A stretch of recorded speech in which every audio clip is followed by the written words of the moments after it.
I will say today's agenda.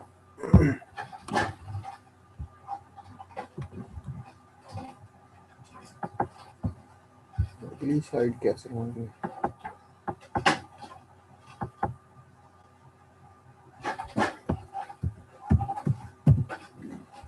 In first immediate addressing, the parent is a part of instruction. Parent equal to address field, for example, at 5. So this is your instruction, and 5 is the parent, and that is a part of instruction. And no need to fetch separately by the CPU. So if you push or pull the instruction into CPU, and that instruction is containing everything. So parent plus instructions, so everything is in instruction. This 5 is the parent, and this is the operational code, and total is the instruction. So this instruction is containing everything. The CPU will fetch this instruction, and then start works. So no need to fetch separately any other thing. So if there is no need to fetch a brand separately, so definitely, so this is the one step process. So there is no two, three, four steps. So only one step. So only need to fetch the instruction. So that's why. So it's very fast. And here, so we are not saying that where this 5 goes, and at which location this 5 need to be added. So by default, so there are certain things which are by default. So it will add in AX. So AX is cumulator register, and by default, so it will go to AX. So this 5 will add to register, and the register is your AX. And here, so there is no memory reference to fetch data, very fast, limited range. We cannot do a lot of things with the help of this immediate addressing mode, but if there is possible, so then you need to do this if there is possible, because of its processing speed and fastness.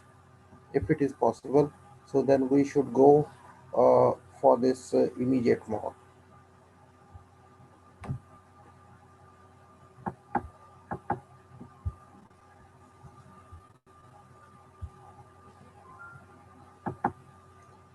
This is the diagram.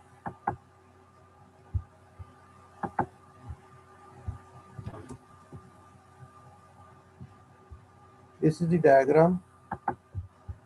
This was the operational code. So operational code was like written in previous slides. So like add a double d add, and then append was 05. So this was one instruction, and in instruction, so there is a brand, there is operational code, everything is in instruction. No need to go for a brand separately.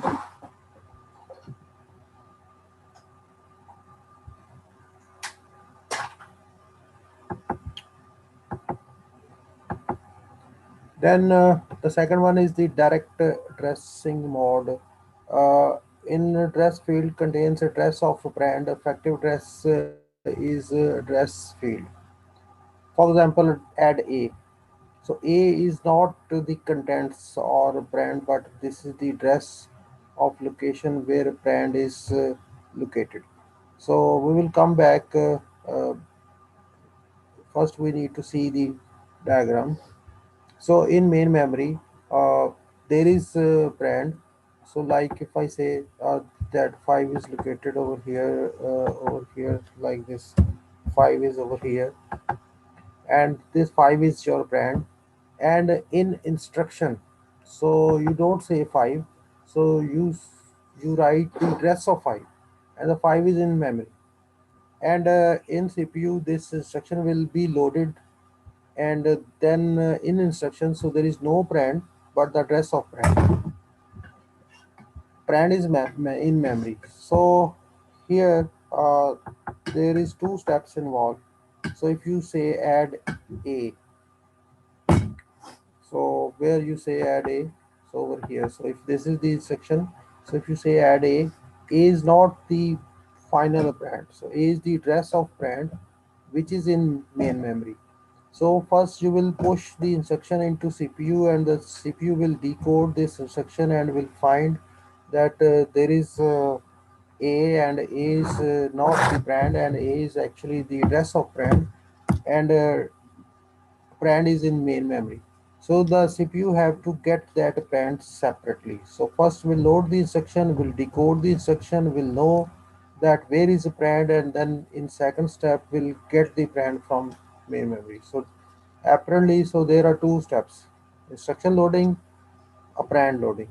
So it is not, you may say, as fast as immediate addressing mode. No doubt this is also fast, but not as fast as immediate addressing mode. So there are two steps involved: separate instruction and separate operand. Uh, Fourth point of this single memory reference to access data. So there is only one data to get from memory. No additional calculation to work out effective address, limited address space. Uh, these are limited and no additional calculation. So these are some pros and cons of this mechanism. Now this is the diagram of direct memory access. Then there is indirect. So in indirect addressing mode, so this is the third one, the memory cell pointed to by address field. The memory cell pointed to by address field contains the address of pointer to the brand. So in C++, I think so there is one, two, three chapters separately regarding pointer implementations. So if you go through that pointer implementation, so that is the same concept over here. So indirect addressing mode, memory cell pointed to by address field contains the address of pointer to the brand. I mean to say the address in instruction is not directly to brand, but that is the indirectly, because in instruction so there is address and on that address there is again the address of the brand. So if you go one slide move ahead, two slides. So this is the diagram that in instruction so there is like there is dress A, so the dress A is not containing the brand. So because I think the brand is over here, so if I say 5 is your brand, so the brand is over here and in instruction that like there is written dress A, that is the dress of certain location where there is again written the address of the brand. So like this. So indirect, so there is dress and on that dress so then there is the dress of actual brand. So you are not directly quoting the dress of brand, but you are indirectly quoting the dress of brand. If somebody wants to say something or the SOP is that you need first to raise hand, then we'll ask question. Okay, we'll move back here. This is the direct and this is the indirect. Memory cell pointed to by address field contains the address of pointer to the brand. Effective address is A. Look in A, find address A, and look there for brand. And here, so there will be certain written like that. There is certain thing like if somewhere written like this A, so it means just go and get the contents. And if somewhere written like this within brackets, so it means go there is dress and then go to that dress and get the brand. So this is I mean to say uh, indirect addressing more. So last point, so add contents to cell pointed to by contents of a to cumulator.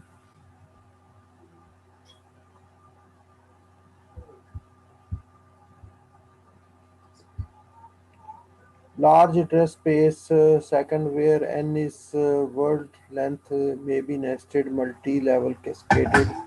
Draw the diagram yourself, multi-memory access to find the brand, hence slower. So because so you need to go one space, then from that space to go to next space. So that's why. So then there is multiple memory addresses accesses. So it's why so it is slow. And large memory space in which context. So like over here, uh, there is certain limitation to write instructions. So limitation, what limitations?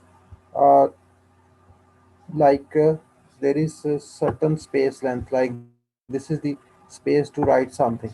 So this is the limited space depending upon the size of CPU, like the 30-bit, 32-bit or 64-bit, something like that. Instruction size quoted in CPU. So it's like if I say there is 4 digit, so you cannot go beyond 4 digit. But if you say that 4 digit is used to go into memory, and then memory is used to go other space, and in memory, so you can go beyond this 4 digit, so you can go any number of digits space. So that's why so you can handle large memory space, like nowadays the server coming, अ, जैसे हाना compliance server है तो उसमें आपकी जो RAM होती है, तो that is 3 times than the hard disk. अगर आपकी 10 TB की हार्ड डिस्क लगी हुई है तो उसमें 30 TB की रैम होती है।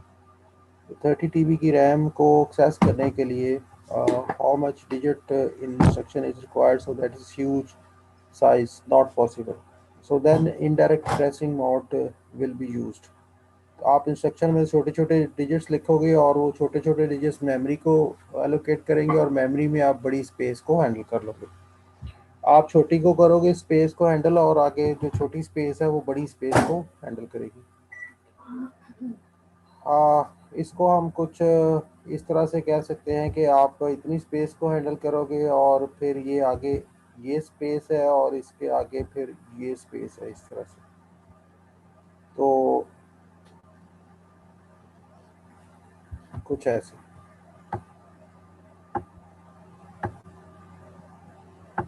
indirect means you can go these directions, multiple levels। कि जी आप इंस्ट्रक्शन के अंदर इसका ड्रेस देते हो, इसमें से आप अगले का ड्रेस लेते हो, अगले से आप अगले का ड्रेस लेते हो, इस तरह से आप स्पेस बढ़ाते जा रहे हो। तो that's why so nowadays so there is no nothing happens कि जी आपकी जो रैम है, और ये आर्किटेक्चर पे डिपेंड करता है। अगर आपके सीपीयू में इस तरह का आर्किटेक्चर अलाउड नहीं है तो आप नहीं जा सकते। आप पुरानी मशीन्स में आप उनके साथ बड़ी मेमोरी नहीं लगा सकते। सो this is all depends upon design and architecture. तो आप डिज़ाइन और आर्किटेक्चर पे बेस करके चलते हो तो फिर ये सारी चीज़ें बनती हैं। रजिस्टर इनडायरेक्ट एड्रेसिंग, पिछले जो सारे स्टेटमेंट्स थी उसमें रजिस्टर्स नहीं थे। Now the same is same thing but using registers है। Operand is held in register named in address field. Effective address होता है register. Limited number of registers होते हैं। Very small address field needed है। Short instruction है। Fast instruction fetch है। जो भी रजिस्टर के अंदर आप चीज़ रखेंगे वो फास्ट हो। नो मेमोरी एक्सेस है। वेरी फास्ट एग्जीक्यूशन है। very limited address space है। multiple register help performance है। requires good summary programming और compiler writing है। रजिस्टर ये एग्जांपल है डायरेक्ट ट्रेसिंग में, और इसकी एग्जांपल ये है कि जी आप इंस्ट्रक्शन में रजिस्टर का नाम लिखते हो, और जैसे डायरेक्ट मेमोरी एक्सेस होता है। तो ये आपके पास रजिस्टर्स हैं राइट साइड पे 1 2 3 4 5 6 में भी AX BX EX, so any name। So you will put brand in register. तो एक इमीडिएट में तो होता है कि आप इंस्ट्रक्शन के अंदर ही ब्रांड डाल देते हो। डायरेक्ट में होता है कि ब्रांड मेमोरी में होता है, और मेमोरी का एड्रेस आप यूज़ करते हो। अब रजिस्टर एड्रेसिंग डायग्राम में होता है कि जी आपका ब्रांड रजिस्टर्स में होता है, और आप रजिस्टर्स का जो एड्रेस है ना वो उसको यूज़ करते हो इंस्ट्रक्शन में। सेम है डायरेक्ट में और रजिस्टर डायरेक्ट में सेम है। उसमें मेन मेमोरी होती है और इसमें रजिस्टर्स होते हैं। ये इनडायरेक्ट एड्रेसिंग मोड है। इसमें prand is in memory cell pointed to by contents of register large address space है, इसमें address space बढ़ जाती है, one fewer memory access than indirect memory address। ये देखें कि आप रजिस्टर यूज़ करते हो, रजिस्टर में कंटेंट्स नहीं होते हैं, प्रैंड नहीं होते, प्रैंड मेमोरी में होता है। इस तरह से क्या होता है कि आपका जो साइज है, एड्रेस स्पेस है, वो बड़ा हो जाता है। कि बड़ा से मुराद ये है कि आपके पास स्टोर करने के लिए साइज है कि this is the size in instruction, और फिर आपके रजिस्टर इतने बड़े होते हैं और मेमोरी इससे भी बड़ी होती है। तो इस तरह से आपकी जो एड्रेस स्पेस है, आप देखेंगे जो मैंने मेमोरी के गिर्द सर्कल लगाया, so that is big, so we can handle big memory. तो अब इस मेमोरी से आगे एक और अगर आप बना लें तो फिर और बड़ी मेमोरी, और उससे आगे और बना लें तो फिर और बड़ी मेमोरी। तो इस तरह से अगर आप एड्रेस स्पेस को बड़ा करना चाहते हैं तो फिर हम ऐसे इनडायरेक्ट की तरफ जाते हैं, और इनडायरेक्ट में भी डिपेंड करता है कि कितने नंबर ऑफ लेवल्स पे जाना है। बट जितना आप इनडायरेक्ट यूज़ करते जाएंगे, एड्रेस स्पेस बढ़ती जाएगी, परफॉर्मेंस कम होती जाएगी, क्योंकि उसमें स्टेप्स बढ़ते जा रहे हैं, चीज़ें बढ़ती जा रही हैं। आप एक काम के ऊपर सुपरवाइज़र लगते हो, उसके ऊपर आप मैनेजर रख देते हो, उसके ऊपर आप डायरेक्टर लगा देते हो, उसके ऊपर आप कुछ और लगा देते हो, तो प्रोसेस स्लो हो जाता है। So you need to go and you need to fetch lot of things. But this is what I am say कि हमें ये करना पड़ता है, क्योंकि we need large memory space. हमारी एप्लीकेशन बढ़ती जा रही हैं, आप देख रहे हैं कि विंडो के ऊपर और इस तरह की एप्लीकेशन बिग बिग आ रही हैं। And nowadays we buy one server for university, उसमें ऐसे ही है कि टेराबाइट्स में मेमोरी लगी हुई है, 30 टेराबाइट्स। अगर 10 टेराबाइट की हार्ड डिस्क है तो रैम उसकी 30 टेराबाइट्स की है। So it will take hours to boot. तो hours to boot means it will load everything from hard disk into RAM and then start execution the programs। उसकी अच्छा। Fast होती है, and that type of servers हम जब चलाते हैं तो 10 साल से चल रहा है, ये 15 साल से चल रहा है, वो कभी कभी बंद नहीं होता सर। उसकी हार्ड डिस्क खराब हो गए, चलते में रिप्लेस होती है, रैम चलते में रिप्लेस होती है, पावर सप्लाई चलते में रिप्लेस होती है, रिडंडेंट्स होती है। तो किसी दिन क्लास को हम अपने यूनिवर्सिटी के डेटा सेंटर में लेके जाएंगे, मेरे साथ चलिएगा, मैं आपको दिखा के लाऊंगा ये सारी चीज़ें।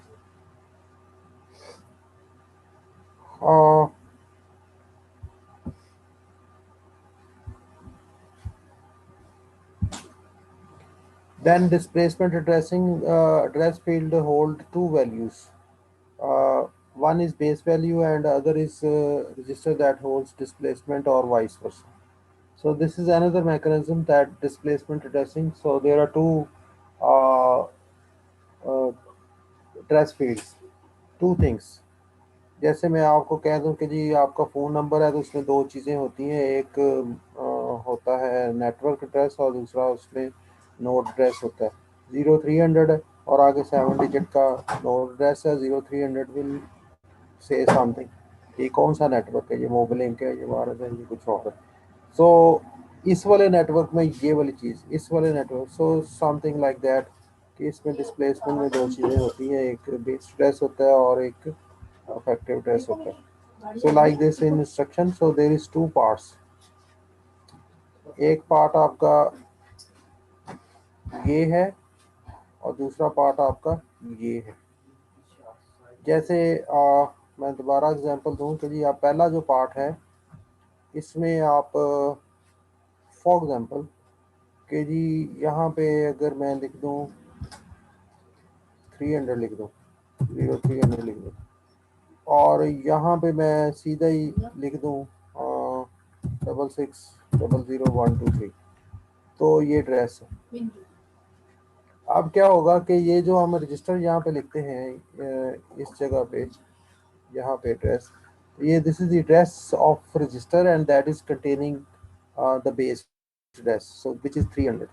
तो 300 यहाँ से मिल गया, और फिर आगे जो है वो आप ये इधर से लिखते हैं, तो ये 300 और ये दोनों प्लस होके तो एक्चुअल जगह पे जाएंगे। And this 300 basically is the address of this starting point of this stack। तो ये मेमोरी में, जैसे हम कहते हैं कि जी एक बिल्डिंग है, बहुत सारी बिल्डिंग्स हैं, और बिल्डिंग का नंबर, ये 300 बिल्डिंग का नंबर है, और आगे जो उसका फ्लोर नंबर है वो फ्रॉम दिस साइड है. So in instruction, so there is a dress part is containing two parts in displacement dressing mode. And sometimes we fix this register and just keep on moving uh, this.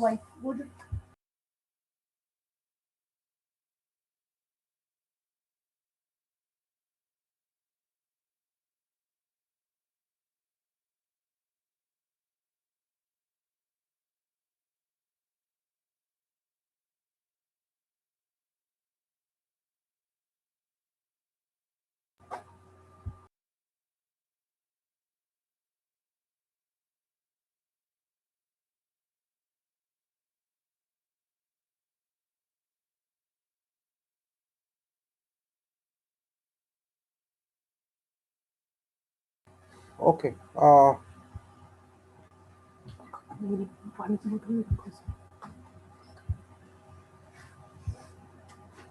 Relative dressing, another version of displacement dressing. So this is version of displacement dressing. Program counter PC. PC is the name of one register, and that is containing the program counter. And effective dress is A plus PC. So this is the version of displacement. So means there will be two parts. Dress will have two parts. Got brand from A, sell from current location pointed to by PC. Uh, uh, we would like to see the diagram. किधर है diagram? Diagram है ही.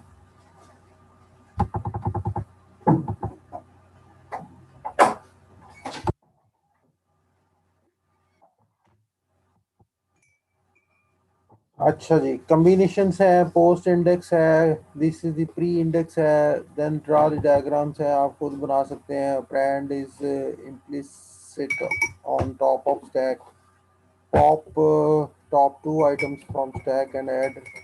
Now there is certain indication that Pentium dressing modes में क्या होता है. ये देखें, यहाँ पे देखें.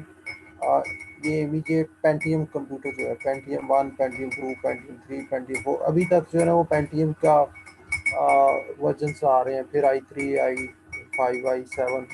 तो इसमें इमीडिएट होता है, रजिस्टर ब्रांड होता है, डिस्प्लेसमेंट होता है, बेस होता है, बेस भी डिस्प्लेसमेंट होता है, scaled index, base index and base scaled index होता है. अब जब चीज़ें आती हैं तो उसमें पुरानी की कंपैटिबिलिटी भी होती है, मीन्स के there is immediate. So the computer have to use this immediate, and if there is certain limitation and if there is certain problems कि जी उसमें beyond the limits है, आ गया है, तो फिर हम बाकी की तरफ जाते हैं. तो बिग स्पेस यूज़ करनी होती तो वो इनडायरेक्ट रेस्ट मोड चल जाती. Immediate is very fast. फिर उसके बाद डायरेक्ट होते हैं. डायरेक्ट भी रजिस्टर वाला डायरेक्ट बहुत फास्ट होता है, मेन मेमोरी वाला डायरेक्ट एड्रेस स्लो होता है. फिर आप इनडायरेक्ट एड्रेसिंग मोड्स में चले जाते हैं. इनडायरेक्ट में होता है कि मेन मेमोरी ही यूज़ हो रही है, that is slow, somewhat slow.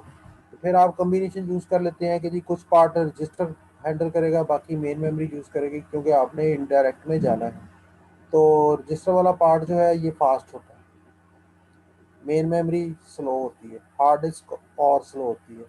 तो फिर आप इनडायरेक्ट में तो जाना ही है, तो आपने दो चीज़ें यूज़ करनी है, तो आप एक चीज़ में रजिस्टर यूज़ कर लेते हैं और एक चीज़ आप मेन मेमोरी यूज़ कर लेते हैं. पेंटियम ड्रेसिंग मोड कैलकुलेशन कुछ ऐसे होता है कि जी ये सेगमेंट रजिस्टर्स हैं, stack segment, general segment, segment extra segment, data segment, code segment. तो यहाँ से फिर आप ड्रेस लेते हैं डिस्क्रिप्टिव रजिस्टर से. फिर आप जो फैक्टिव ड्रेस कैलकुलेट करना है, तो ये address plus effective address base register से, इंडेक्स रजिस्टर से कैलकुलेट करके इसको स्केल करके, तो फिर एक्चुअली फाइनल आप डेस्टिनेशन पे पहुंचते हैं कि जी जाना किधर. तो जब आपके पास जैसे पूरी दुनिया हो, तो उसके आपने नंबरों के एड्रेस लगाने हैं, तो आप कहते हैं पहले हम कंट्री कोड लिखते हैं, फिर हम नेटवर्क कोड लिखते हैं, फिर हम फ़ोन नंबर लिखेंगे. तो दैट्स वाई, सो आप if you need to handle big, then you go to indirect. Its country code is somewhat else is written, and then network code is somewhat else at other places written, and other things are to handle that, and last address is handled at somewhat other place. तो कुछ इस तरह से हम फिर large spaces को handle करते हैं. तो दिस इज़ ऑल के जी ये इमीडिएट से फिर हम डायरेक्ट में, और डायरेक्ट से फिर हम इनडायरेक्ट में, फिर इनडायरेक्ट के बाद combination of indirect with the help of registers. ये सारे जो पापड़ बेले जा रहे हैं, ये सारे के सारे इसीलिए बेले जा रहे हैं कि we want to put more RAM in computers. आपके कंप्यूटर में 8 GB रैम है, मैं कह रहा हूँ कि सर्वर्स में अब टीबीज में रैम लग रही है.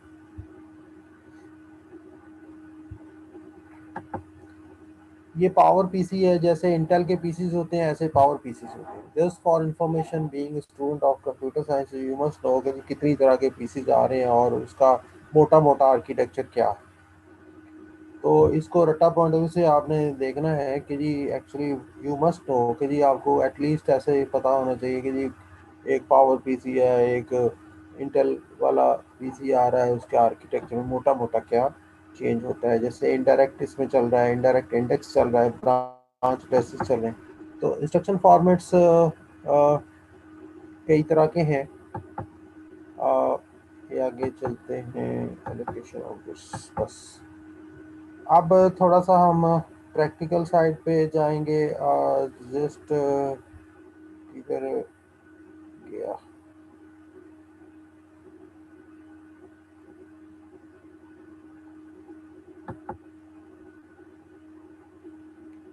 अच्छा जी, स्टॉप शेयरिंग. अब मैं एक और प्रैक्टिकल साइड का ओपन कर लूँ document.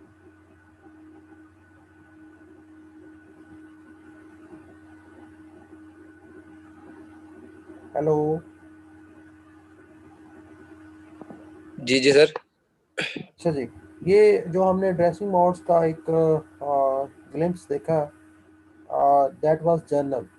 Journal means overall that what are direct and what are immediate, and what is register direct and register indirect. Now, this we come on practical base. Uh, this is again a tracing mode. Uh, Now you are very much familiar that what is direct and what is indirect. So over here, if this is one program, so a little like that. So if I say uh, that what I say that over here, so I am defining this num1. This is at data sector num1, and this is define word. Define word means it is 2 byte, and its value is 5. And over here, so you may visualize that, so this is written somewhat in main memory. एक main memory होगी ऐसे करके, उसमें किसी जगह पे 5 होगा. ऐसे ये पहला सेल है, फिर ये दूसरा सेल है मेन मेमोरी में, तो इसमें किसी जगह पे ऐसे 5 होगा. तो ये जो 5 है, और इसका जो ड्रेस है, ये 5 जो जिस लोकेशन पे है उसका कोई ना कोई ड्रेस होगा. जैसे ये मैं आपको यहाँ पे नज़र आ रहे हैं ड्रेसेस, ये ड्रेस नज़र आ रहे हैं, ये लाइन नंबर्स नज़र आ रहे हैं, 10 11 12 13 14. ऐसे मेन मेमोरी का कोई ना कोई ड्रेस होगा, जिस ड्रेस पे ये 5 स्टोर हुआ हुआ. हर मेन मेमोरी में जो सेल्स होते हैं, हर सेल का ड्रेस होता है, और उस किसी एक जगह पे ये 5 जो है ना वो स्टोर है. एंड दिस इज कि जी मेन मेमोरी में है, और आप जो इंस्ट्रक्शन लिखते हैं, आपने इंस्ट्रक्शन ये देखें कहाँ लिखी है, ये लिखी है इंस्ट्रक्शन. ये आपने इंस्ट्रक्शन में सीधा एक ड्रेस का नाम लिखा है जहाँ पे ये ब्रांड है. तो ये direct memory, direct dressing mode. अब इसमें थोड़ा सा जो चीज़ है वो क्या है कि हम जब लिखते हैं कुछ इसमें समरी में, तो इफ़ यू से like this move for ax, num1, अगर आपने ये लिखा, इसका मतलब है कि मेमोरी में एक लोकेशन है जिसको आपने लेबल लगाया हुआ है num1 के नाम से, तो उसका एड्रेस आएगा। उसका एड्रेस में भी 5000 समथिंग कुछ, कोई जो भी मेमोरी में एड्रेस है। लेकिन अगर आपने ये इसके साथ ये ब्रैकेट्स डाल दी, नाउ इट मीन्स कि जी num1 एक एड्रेस है, उस एड्रेस पे जो चीज़ स्टोर्ड है, कंटेंट्स, वो है। तो अगर आप इस सिनेरियो को देखें तो आप 5 आएगा। अगर आप ब्रैकेट्स हटा दें तो वो जो 5 जिस जगह पे स्टोर है उस जगह का एड्रेस आएगा। वो कोई कुछ भी हो सकता है मेन मेमोरी में, वो डोंट नो कि जी वो क्या है, वो 5000 है, 6000 है, 10,000 है, वो कुछ भी हो सकता है।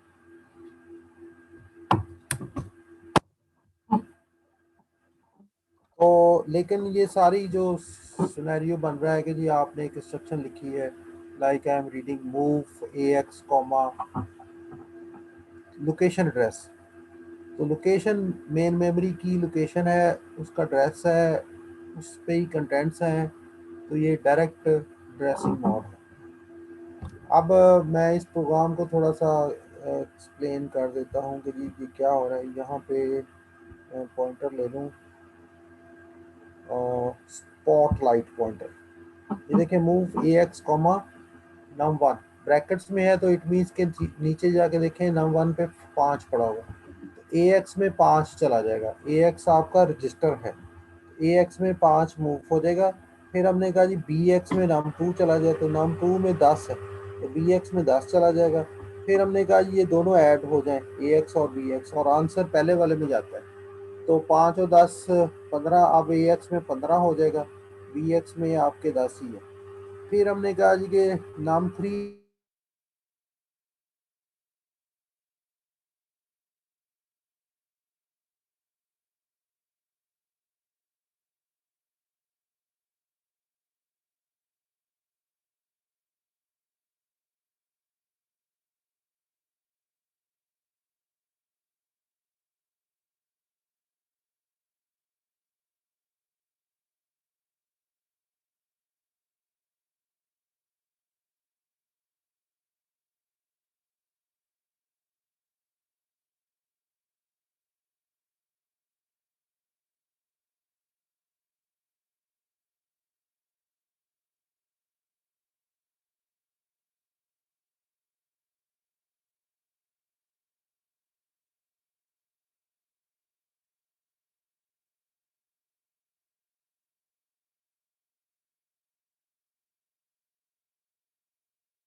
2, because so the one location is containing 2 byte, so if you add 2 in num1, so you will move over here, कि अगर आप num1 में 2 ऐड करेंगे तो आप 10 पे आ जाएंगे, फिर उसमें 2 ऐड करेंगे तो आप इधर आ जाएंगे, फिर 2 ऐड करेंगे तो इधर आ जाएंगे। तो आपके पास ये एक मेमोरी लोकेशन है, उसमें continuous, this is just you may visualize that this is an array, this is one list, and list definitely will have one address, and the list elements are of same size, and if you want to move on next element, so you need to add certain values, so like num1 plus 2, something like that। आप now come on programme, यहाँ पे क्या लिखा हुआ है, ए x में num1 चला जाए, ठीक है, num1 ब्रैकेट में लिखा हुआ तो 5 जाएगा। फिर आपने बी एक्स में num1 प्लस 2 कह दिया, because num1 is the address of certain location, num1 plus 2 means उस एड्रेस में 2 का इजाफा करें तो वो नेक्स्ट एलिमेंट होगा, सो इट विल इंडिकेट 10, तो बी एक्स में 10 जाएगा। फिर आपने दोनों को ऐड किया, फिर num1 प्लस 4 किया तो ये 15 को शो कर रहा है, तो फिर 15 बी एक्स में जाएगा, फिर ये दोनों ऐड होंगे, और ये सेम प्रोग्राम है, पिछले वाला प्रोग्राम है। पिछले वाले प्रोग्राम में क्या था कि आपने हर हर एक को अलग अलग से लेबल लगाया हुआ था कि ये num1 है तो ये num2 है, और नीचे वाला जो है num3 है, और फिर num 4 है, ऐसे करके आपने सबको लेबल लगाए हुए थे। अब हमने पहला लेबल लगाया और कीप ऑन कंटिन्यू के कुछ ऐसे आप पहले में +2 +2 +2 करते हुए आप आगे मूव कर सकते हैं इसको। बस ये सिंपल सा है, किसी को कोई क्वेश्चन करना है तो हाथ खड़ा करके कर सकते हैं।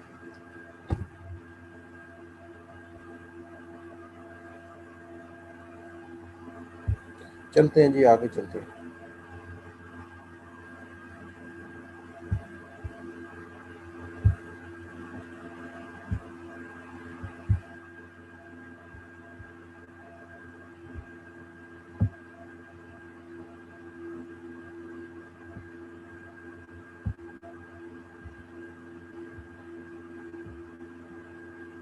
ये आप उसको एक लाइन में लिखें या कुछ कॉमेंट डाल के लिख लें, एक ही बात है। अगर आप DW लिखते हैं, ये सिर्फ यहाँ पे इसको सेंटेक्स पॉइंट ऑफ व्यू से डिफाइन किया हुआ है। तो नाम one DW define word, so there is 5, 10, 15, 5। तो 10 को एक्सेस करने के लिए आपको num1 +2 करना पड़ेगा, 15 पे जाने के लिए num1 +4 करना पड़ेगा, num1 +6 करना पड़ेगा। बाकी सेम चीज़ है।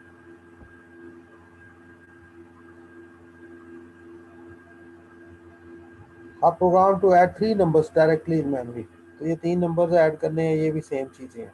+6 +2 कुछ करो, ये इसका एड्रेस है, ये +2 है, ये +4 है, ये +6 है।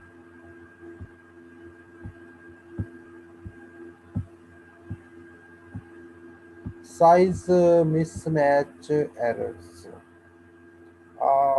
ये डिफाइन बाइट, ये 1 बाइट का है 5, ये 10 भी जो है 1 बाइट का, 1 बाइट का, 1 बाइट का।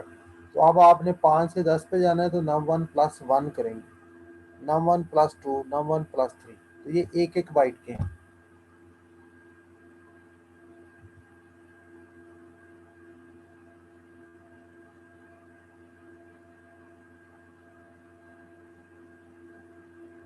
अब ये देखें, ये जो AL है, रजिस्टर है, तो ये कितने बाइट का है?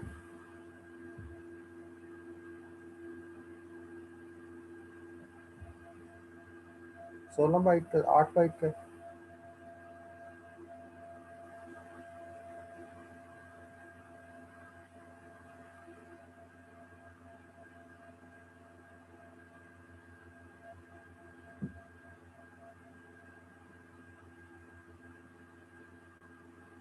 AL 1 बाइट है, num1 1 बाइट है, ये मूव हो जाएगा। BL 1 बाइट है, num1 +1 भी 1 बाइट है, मूव हो जाएगा।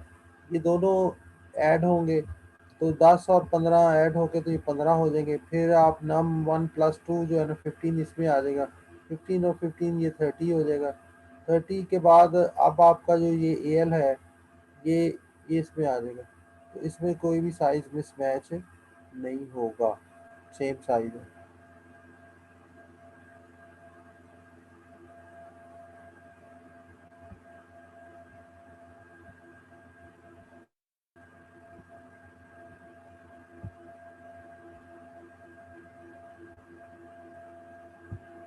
ये इनडायरेक्ट एड्रेसिंग मोड्स आ गए।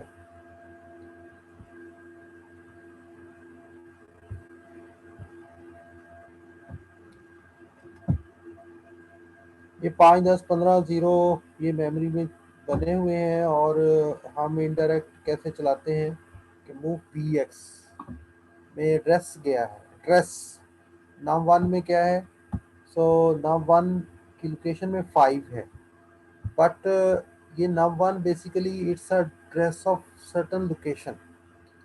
अगर आप इसको num1 लिखते हैं, ऐसे करके num1 लिखते हैं, तो it's a address of location, और अगर इसको ब्रैकेट्स लगा देते हैं तो फिर इस लोकेशन पे जो कंटेंट्स हैं, दैट वाज 5 जो स्टोर है, तो फिर 5 है।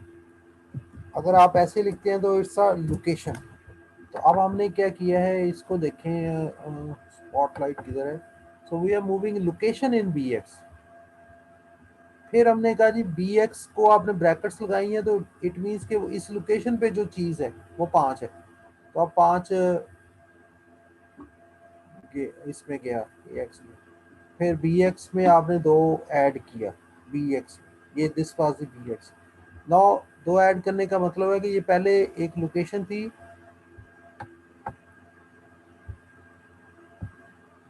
ये वाली लोकेशन, इसमें ये दो बाइट की है, इसमें दो ऐड करेंगे तो अब now this location will indicate start indicating this address. Then again दो ऐड करेंगे तो आप यहाँ आ जाएंगे, अगेन दो ऐड करेंगे तो आप यहाँ पे आ जाएंगे बी एक्स में। अब आपने बी एक्स में दो ऐड कर लिया, now B X start pointing next. फिर आपने नेक्स्ट को ए एक्स में मूव किया, फिर बी एक्स में दो ऐड किया, फिर नेक्स्ट को ए एक्स में मूव ऐड करते गए, फिर बी एक्स में दो ऐड किया, फिर लास्ट पे आपने जो भी सम बना है उसको उस लोकेशन पे कॉपी कर दिया। तो आप बी एक्स एक रजिस्टर है और उस रजिस्टर में मेमोरी का एड्रेस है। पहले हमने क्या किया था कि जी जब हम ये करते हैं,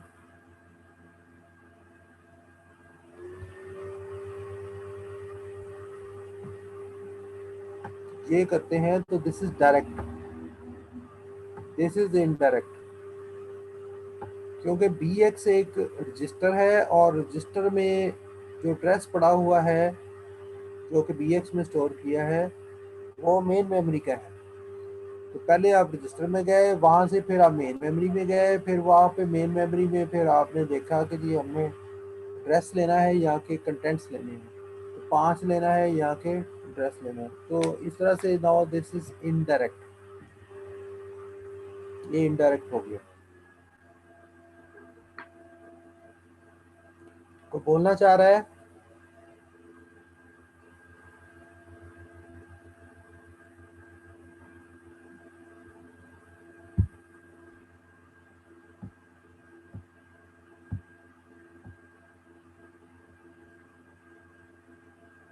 अच्छा, ये प्रोग्राम टू ऐड 10 नंबर्स।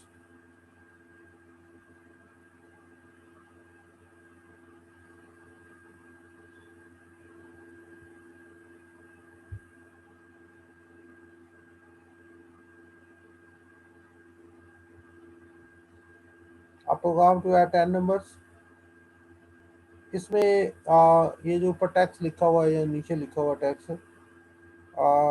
हमने क्या किया है, so we are writing these programs and you can put label anywhere. जैसे लाइन नंबर होता है तो आपने ये 1 1 या यहाँ पे ABC भी आप लिख सकते हैं, तो you can put label anywhere. ये num1 भी एक लेबल है। so by putting this label means you are putting the uh, label to this line। और ये जो एक स्टेटमेंट है JNZ,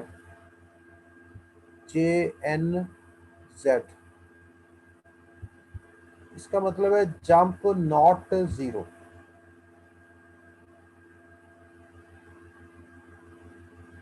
जंप नॉट जीरो। तो ये कुछ चेक करता है कि CX जो है, सो ये दिस इज बाय डिफॉल्ट। कुछ चीज़ें बाय डिफॉल्ट होती हैं, जब आप उसको नहीं लिखते तो इसका मतलब ये होता है कि ये, और अदरवाइज आपको स्पेसिफाई करना पड़ता है।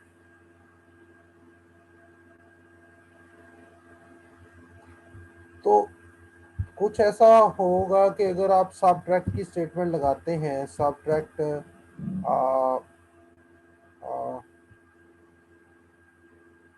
CX कॉमा 1, कुछ ऐसा। अगर आपकी CX भी 1 है और 1 में से 1 निकले तो आंसर 0 आता है, तो आपका जो 0 फ्लैग है वो 1 हो जाएगा। मैथमेटिक ऑपरेशंस के बाद आपका जो 0 फ्लैग है वो अप हो जाएगा। तो 0 फ्लैग अप होने का मतलब है कि आंसर 0 बन गया। ये जो स्टेटमेंट है ये बेसिकली CX को 0 में से माइनस करती है और फिर देखती है। अब आपकी जो CX की वैल्यू है 10 है, 10 में से 0 गया तो आंसर 10 आ गया, तो आंसर 0 नहीं है, तो 0 फ्लैग अप नहीं होगा। फिर हम 9 में से 0 करते हैं, फिर 8 में से 0 करते हैं, फिर एक टाइम आता है 0 में से 0 माइनस करते हैं, so then you will get answer 0। तो जब भी आंसर 0 आएगा तो देन योर 0 फ्लैग जो है वो अप हो जाएगा। Zero flag up means your answer is zero. So internally, it works like this. And now,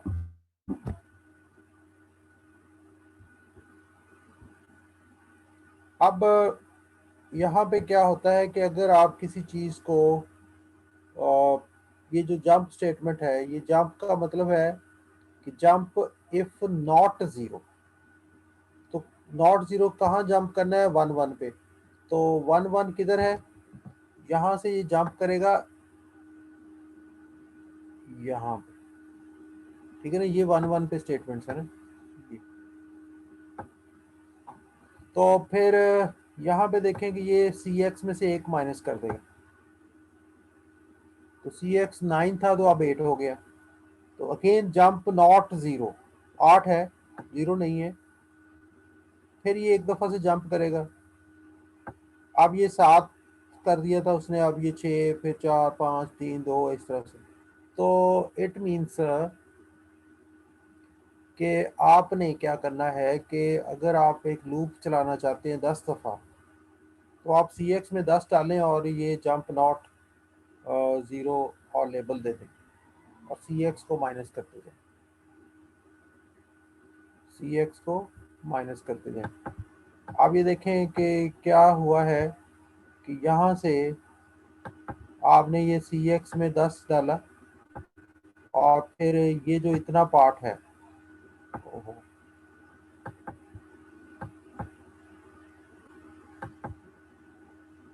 this part, this part. So you want repeat this part 10 times.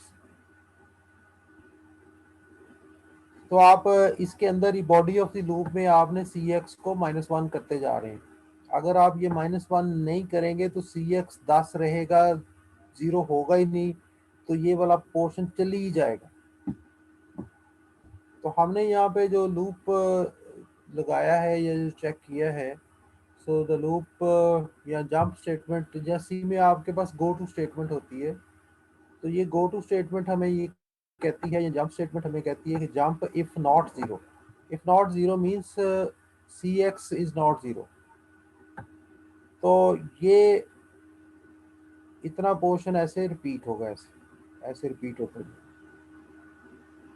10 दफ़ा repeat होगा, क्योंकि आप सी x को -1 करते जा रहे हैं।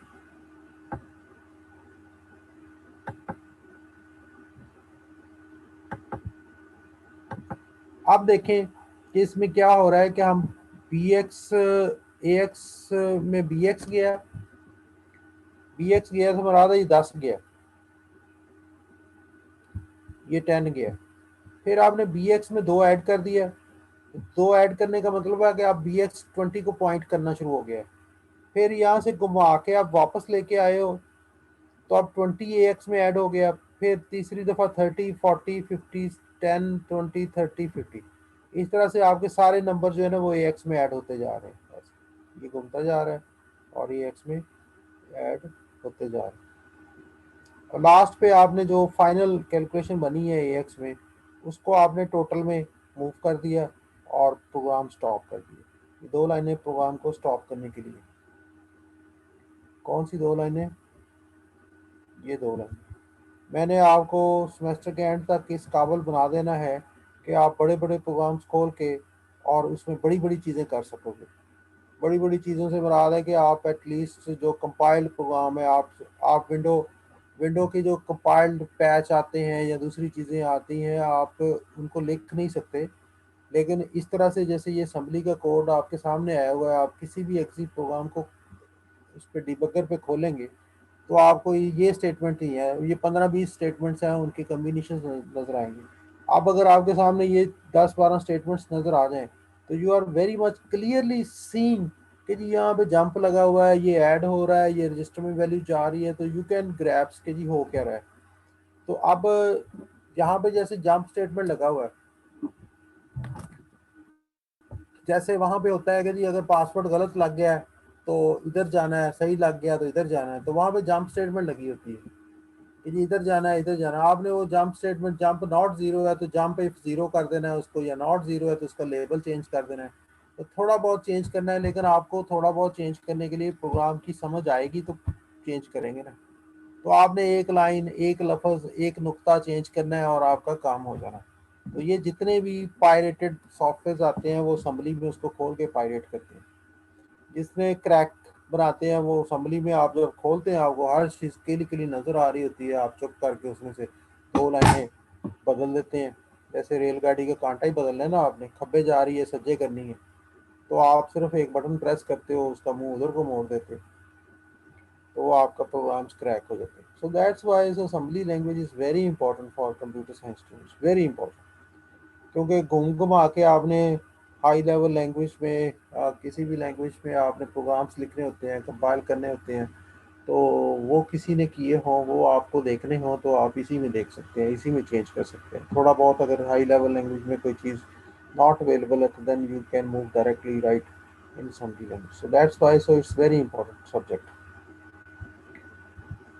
अच्छा जी, इस तरह से हम लूप शूप लगाते हैं इसमें।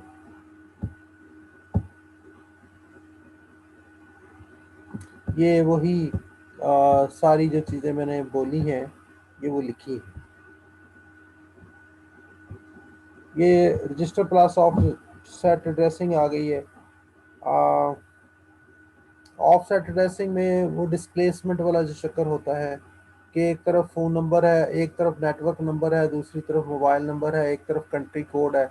इस तरह से अगर आपका जो एड्रेस है वो दो दो पार्ट में है।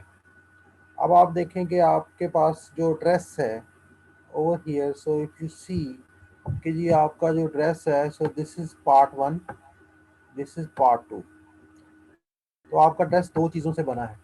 जैसे फ़ोन नंबर आप लिखते हैं कि इस तरह से 0300 और आगे डैश डाल के 6612 136 कुछ इस तरह से लिखते हैं।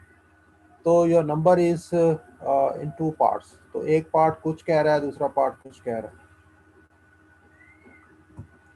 तो अगर इस तरह का आ जाता है तो आप फिर कहते हैं कि जी ये जो चीज़ है दिस इज द बेस, ये जो चीज़ है ये बेस है।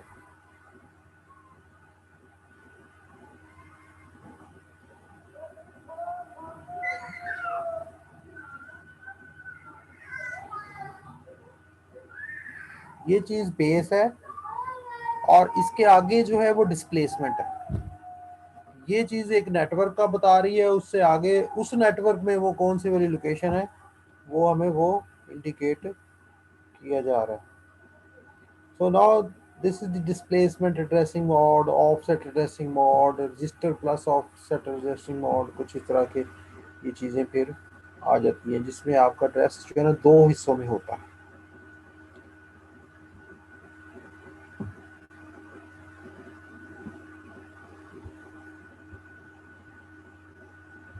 अब इसको अगर मैं पढ़ूं प्रोग्राम को, क्या लिखा हुआ है, कहाँ पे स्पॉटलाइट मेरा किधर है जी, ये आ गया स्पॉट।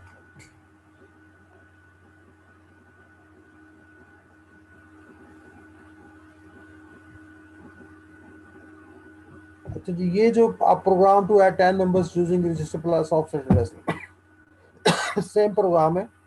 इसमें दो वो एड्रेस आपने वो वाला यूज करना है, डबल वाला। तो अब ये नंबर वन जो है ये एड्रेस है, और बी एक्स में आपने, जैसे ये नंबर वन 10 का एड्रेस है तो बी एक्स में आप रख लें कि ये टू है, या फिर हर दफ़ा टू ऐड होता जा रहा है, two two two two two two two. तो बी एक्स की वैल्यू चेंज हो रही है। शुरू में बी एक्स ज़ीरो है, नंबर वन प्लस ज़ीरो क्या होगा कि यही 10 का एड्रेस। दूसरी दफ़ा बी एक्स में टू ऐड हो रहा है तो number one plus B X क्या होगा कि बी एक्स टू है, तो वो ये एड्रेस होगा। फिर ऐड बी एक्स में टू हो गया, तो फिर बी एक्स हो गया फोर, तो फिर वो ये फोर है, ये सिक्स है, ये एट है, ये टेन है, 12, 14, 16, 18, कुछ इस तरह से चलता जाए। तो इसमें कोई ऐसा कोई गेन नहीं है, but it is only indicating with very simple program कि दो वैल्यूज़ को कैसे हम नम वन को सेम रखते हैं, ये बेस एड्रेस है, और बी एक्स को plus two plus four plus six plus eight ऐसे करते जा रहे हैं। तो सेम आपको जो रिजल्ट्स हैं वो सेम मिल जाएंगे जो पिछले प्रोग्राम में।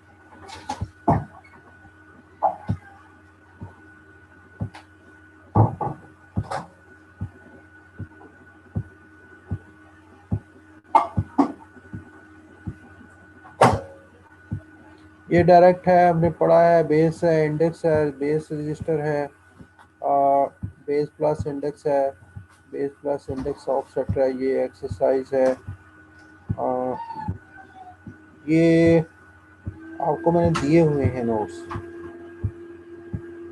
कि नहीं दिए हुए?